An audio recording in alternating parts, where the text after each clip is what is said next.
So I wanted to do a video really just talking about our Jim Reynolds Asphalt 2021 recap, because this year we had a lot of great things take place, a lot of changes, a lot of progression, and it's truly been an amazing experience. This was my first year operating as majority owner of the company. So we now are an official women-owned as well as minority-owned business. So that's been great, and it's opened up a lot of doors for us when it came to that. Also, I participated in a cohort with GLI. So that introduced me to the world of different groups such as your Chamber of Commerce. So that was truly an amazing experience because it gives you access to the big businesses and the big CEOs and presidents that are located locally in your region or your area. So for example, us being in Louisville, Kentucky, the big companies that we have here are your places like your UPS. You have your big places like your Humanas, your Norton's Hospital.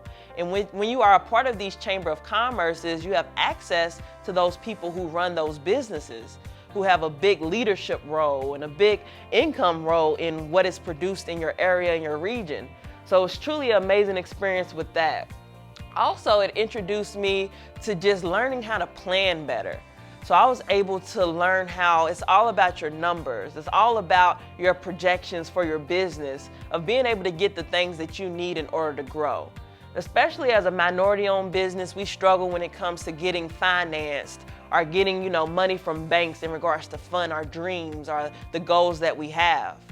But I realized that also you have different tools that can help you in that process and people that can help you in that process. So tools like creating a business plan or creating a growth strategy plan for your business of how you plan on growing within the next 3 to 4 years.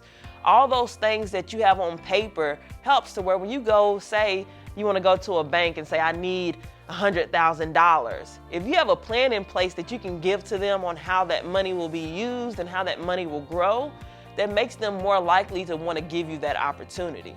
Because people are not, when it comes to a dream, when it comes to a business, all they're buying into is you, your story, and the belief that you can make it happen, that you can execute that plan that you have.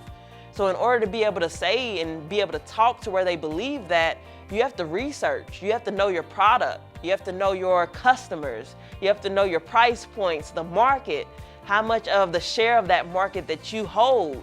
All those details you have to know in your head, or like I said, have it on paper so that you can present to people.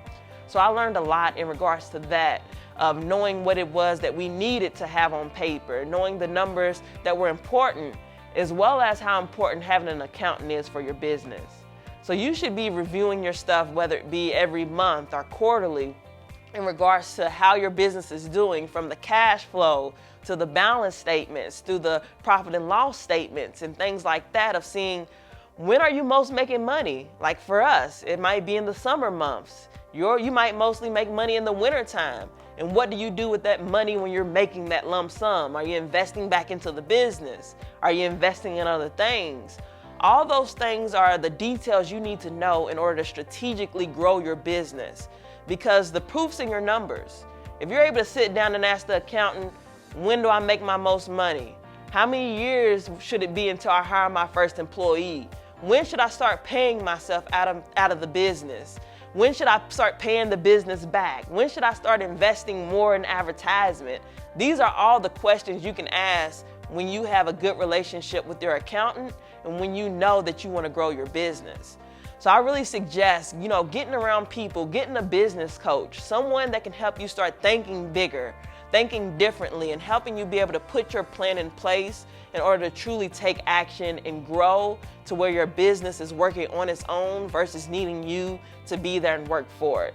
So it's truly great that this year we've accomplished a lot of that. Another thing we've started doing is putting our succession plan in place, meaning making sure our wills are up to date, making sure that we have our agreement set to where if something happened to myself or the other owner, my father, what happens to our shares of the business, as well as having in place things like life insurance. So making sure your spouse is taken care of if your income is no longer there, or your kids, how will they be able to survive if something was to happen to you?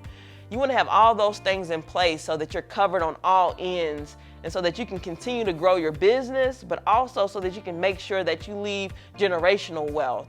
and a generational business that can last without you there, because it has a blueprint and it has, like I said, a plan in place to where anybody can pick it up and say, okay, this is how you do it. This is how I can progress. This is how I can grow. And that's really the things that I learned this year that really changed the game for us in business, is how to truly run like a business and how to grow. Thank you so much for coming to our YouTube page. Please subscribe as well as like the video and leave a comment.